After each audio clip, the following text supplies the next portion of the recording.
नवीन लेआउटमध्ये 9 मीटर रस्ते व 10% ओपन स्पेस सक्तीची करण्याची मागणी। अहिल्यानगर महापालिका हद्दीत तयार होणाऱ्या नवीन लेआउटमधील रस्ते व ओपन स्पेस सध्याच्या 6 मीटरऐवजी किमान 9 मीटर रुंदीचे करण्यात यावेत, तसेच प्रत्येक नवीन लेआउटमध्ये 10% ओपन स्पेस सक्तीची करण्यात यावी, अशी मागणी आम आदमी पार्टीच्या वतीने महानगरपालिका आयुक्त यशवंत डांगे यांना निवेदनाद्वारे करण्यात आली।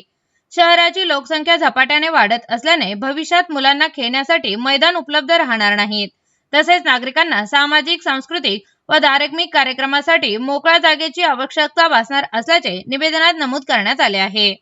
यावेळी प्रत्येक नवीन लेआउटमध्ये प्रशस्त रस्ते आणि ओपन स्पेस अनिवार्य करण्यात यावा व त्यानंतरच लेआउट मंजुरी देण्यात यावी, अशी मागणी आम आदमी पार्टीने केली आहे। आत्ताच आम्ही महानगरपालिकेतील रचना विभाग या ठिकाणी एक निवेदन दिलं आहे।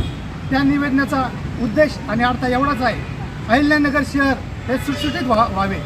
अहिल्यानगर शहरामधील रस्ते हे 6 मीटर रुंदीचे नसून यानंतर जे पण लेआउट होईल तो 9 मीटर किंवा त्यापेक्षा जास्त 12 मीटर 18 मीटर असे रस्ते, इंटरनल रस्ते असावे, असे निवेदन आम्ही दिलेले आहे। काही बिल्डर लॉबी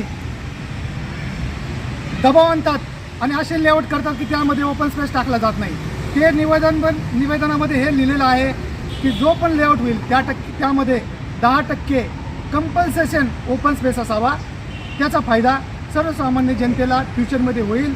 खेळण्यासाठी ग्राउंड होतील, धार्मिक, सांस्कृतिक आणि सामाजिक कार्यक्रम करता येतील, हा त्या मागचा उद्देश।